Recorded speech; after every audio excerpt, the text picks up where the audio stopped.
My dear sisters and brothers, what a powerful message we've had this morning from our sister Ruth on what Christ came to do at the cross of Calvary. Reconcile us with God and reconcile us with man and reconcile us with each other. And yet at this time in history, slavery, racism, discrimination continues and is more prevalent than ever. Very few people realize that there's more slavery today in our world than there was at the time of Wilberforce when he fought the transatlantic slave trade. And one of the huge issues of slavery, modern slavery and discrimination that the world confronts and the Church of Christ confronts is the slavery connected with the Dalit people, the 250 million people about whom we heard a little bit last night, who have been considered the outcasts of Indian society. It is depressing for us as Indians when we hear the UN say that out of the 27 million slaves in the world today, the vast majority are in India, in my wonderful country. Yet, it is encouraging that India responds. Listen to our Prime Minister. Prime Minister Manmohan Singh, in 2007, he went public before the watching world and said, yes, we have a problem and millions suffer discrimination. And then at the last sentence there, he categorically compared it with the apartheid system. And he said, the only comparison to what we are facing is the apartheid system in South Africa. And then possibly a future Prime Minister of India, Rahul Gandhi, said recently in Gulbarga, South India, casteism is worse than racism. And that's the challenge the church in India and the church around the world faces. We ask the question, who are the Dalits? And it comes out of a creation myth, which really is a myth that has brought more destruction than hope for the Indian people. A creation myth that says God created human beings in a hierarchy of purity and impurity, some from his head, 5% of the population, and gave them all of the rights, and some from his shoulder, and some from his belly. And then last night, the backward caste were actually called the slave caste from his leg. And then outside of the caste system, 25% of India's population, 250 million people, no rights, dehumanized, segregated, silently enduring an apartheid system in India. We, of course, in India, hang our heads in shame because this problem is infecting all faiths, including the Christian faith, including the Christian church.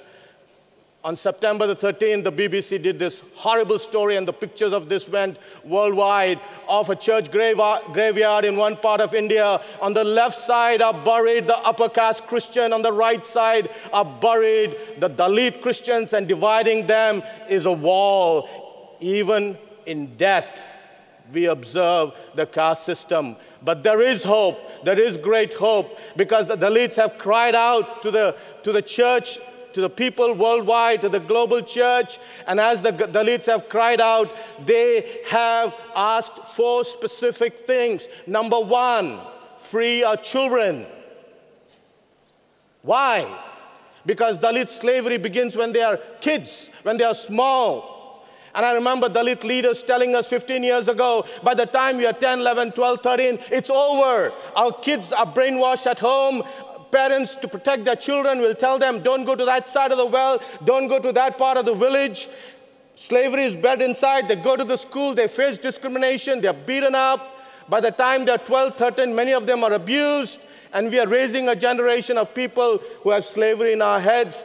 Therefore, we urge the Church of Christ and the church around the world to respond, to free our children, 15 million bonded children across the nation today. Here is the story of Lakshmi. One of them, tens of thousands of these children are being freed across the nation. Lakshmi, a child of a bonded labor, sexually abused, a stone breaker, plucked out of enslavement, slavery, brought into a center, a school, one of the OM schools, where she has learned reconciliation and hope and what it means to have a myth of hope rather than a myth of destruction, a myth of hope which teaches her that God made her in her own image and Christ came to create a common humanity. The second cry of the Dalits was about their women, free of women, because the Dalits are untouchable in every way except when it comes to their women.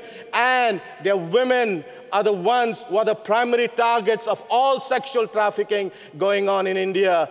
And here's the story of Devamma, a temple prostitute, 250,000 of them in one southern belt of India, freed, reconciled, brought into the Church of Christ because the church has responded to their cry to free their women.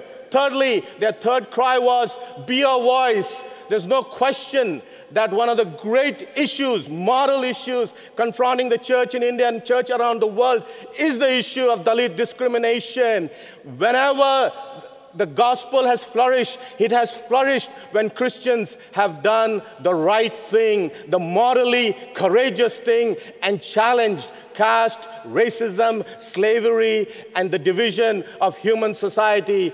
Their last cry is one of the most astounding cries of all, and that is, bring to us the alternate society, the alternate community, the alternate society which Jesus Christ promised the church, where there is no Jew Gentile, where there is no upper caste and low caste, where there is no free or slave, where there is no rich nor poor. The church in India has responded. One of the great stories of Cape Town, Lausanne, is the incredible work of God going on in the nation. The many who are turning to Christ. I myself am part of a great church movement that embodies this one reconciled humanity that Jesus came to bring on this earth.